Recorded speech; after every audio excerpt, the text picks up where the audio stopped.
warahmatullahi wabarakatuh. Saya Intan Nisa Fadilah dari Universitas Negeri Medan, Prodi Manajemen.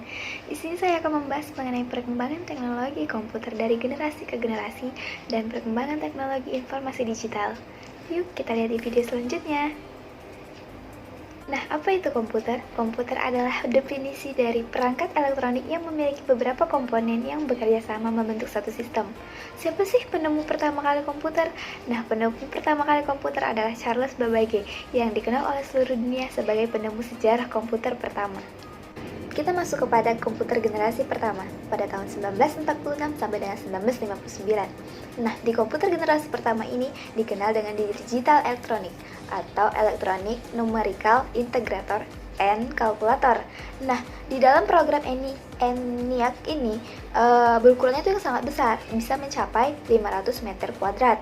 Nah, ENIAC ini memakai 18.000 tabung hampa udara serta 75.000 saklar dan sekitar 10.000 kapasitor untuk membutuhkan daya listrik yang sangat besar juga, sekitar 140 kW seperti itu. Nah, tabungnya itu bisa mencapai berat 30 ton. Bayangkan dong sebesar dan seberat itu di komputer generasi pertama. Sejarah komputer di generasi pertama memiliki ciri khusus, yaitu seluruh komputernya menggunakan program kode biner.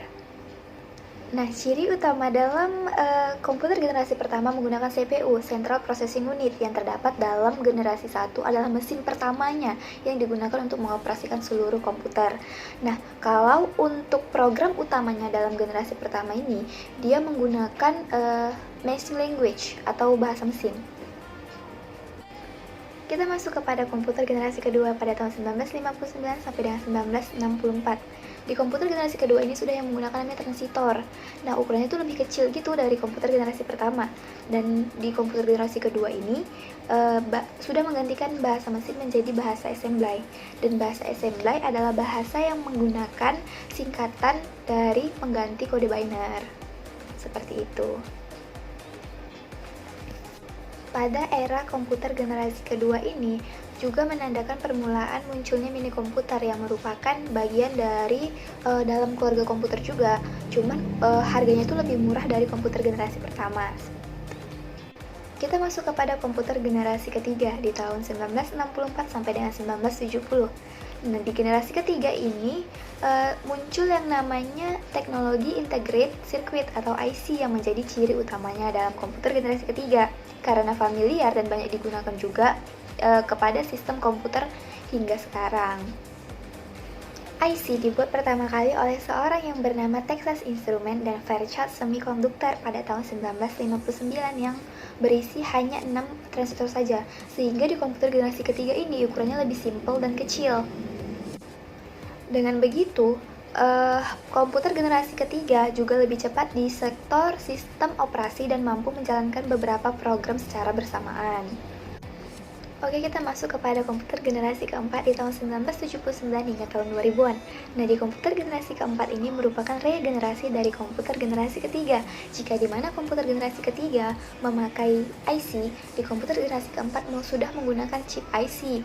Penyebutan chip IC untuk menunjukkan suatu lempengan yang berbentuk persegi yang memuat beberapa rangkaian terpadu dari IC. Nah, di komputer generasi keempat juga sudah menggunakan yang namanya LSI, Large Scale Integration. Kemudian LSI dikembangkan lagi menjadi VLSI atau Very Large Scale Integration yang dapat menampung puluhan ribu hingga ratusan ribu IC. Dikembangkannya komputer mikro yang sudah menggunakan semikonduktor dan semiprosesor yang berbentuk chip untuk memori komputer. Dari sinilah muncul yang namanya personal komputer atau PC. Artinya perangkat komputer yang sudah bisa dipasarkan di sektor perorangan. Namun tidak hanya sampai di sini saja. Muncul lagi perangkat komputer terbaru yang mudah dibawa kemana-mana. Contohnya laptop, ya kan, gampang pula dibawa kemana-mana, taruh tas siap, nggak mesti bawa komputer yang ada CPU-nya, ada keyboardnya terpisah, seperti itu.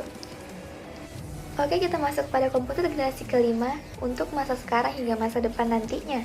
Di komputer generasi kelima sudah mulai dikembangkan upaya yang namanya Joseph Junction yang dapat menggantikan teknologi chips yang dapat mempunyai kinerja kemampuan memproses triliun pengoperasian per detik.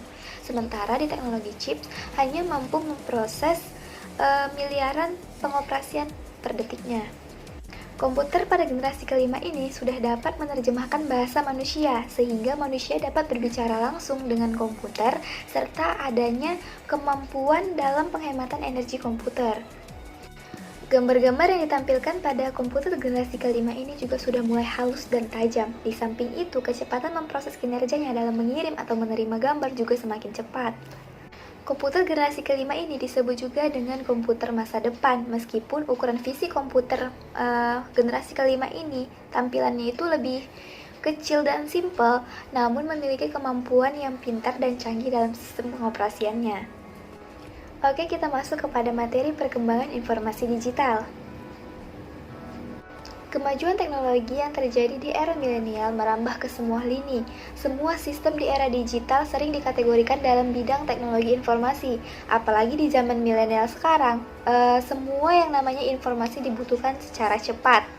Apa sih informasi digital? Nah, informasi digital adalah mengubah berbagai informasi yang dahulunya bersifat analog, sekarang menjadi digital. Udah namanya digital, otomatis semuanya bersifat yang namanya mudah untuk diproduksi, disimpan, bahkan dikelola. Sesuai dengan kemajuan teknologi, media massa, dan peralatan teknologi lainnya sebagai pengganti metode tatap muka untuk memudahkan masyarakat dalam menyebarluaskan informasi. Dengan adanya media massa, peralatan serta proses penyebaran informasi menjadi lebih berkembang dan berubah dari format analog menjadi format digital yang seperti saya bilang sebelumnya. Walaupun pendidikan Indonesia masih dianggap tidak merata dan masih rendah, namun negara Indonesia menduduki peringkat 8 dalam penggunaan internet yang mencapai 71 juta orang di tahun 2013, dan di tahun 2014 yang menggunakan internet itu semakin meningkat hingga 88 juta orang. Hal ini membuktikan bahwa sebenarnya negara Indonesia sesungguhnya sudah pandai dalam mengelola informasi digital yang tersebar di internet. Apa sih dampak positif dari adanya informasi digital? Nah, yang pertama itu menumbuhkan masyarakat informasi. Jadi masyarakat dapat mencari informasi dalam melalui internet dan dapat menyebarluaskannya menggunakan telepon genggam mereka. Yang kedua, bisnis online. Lagi marak-maraknya bisnis online nih, apalagi lagi masanya pandemi, penghasilan juga sedikit berkurang, terhambat. Jadi jalan satu-satunya adalah bisnis online.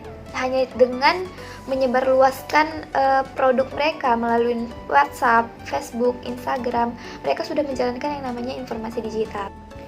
Jika ada dampak positif, otomatis ada dampak negatif dari informasi digital. Yang pertama itu munculnya kejahatan baru, misalnya penipuan dengan cara memanipulasi data pada rekening bank. Jadi nanti tiba-tiba ada yang nelpon dia lagi kecelakaan terus minta uang dari nomor rekening.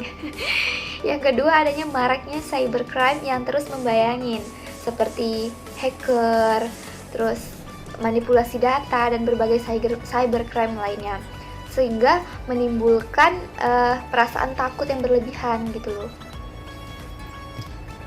Selanjutnya dampak negatifnya, dengan adanya internet, adanya online shop, Shopee, Lazada, Tokopedia, itu dapat menimbulkan yang namanya hedonisme, sifat boros seorang manusia kembali keluar. Yang kemudian dengan adanya informasi digital, masyarakat tuh jadi lebih kurang bersosialisasi, mereka malah lebih suka berhubungan lewat internet. Demikianlah penjelasan dari saya mengenai perkembangan teknologi komputer dari generasi ke generasi, serta perkembangan informasi digital. Jika ada salah kata dan salah pengucapan, saya pribadi memohon maaf. Assalamualaikum warahmatullahi wabarakatuh.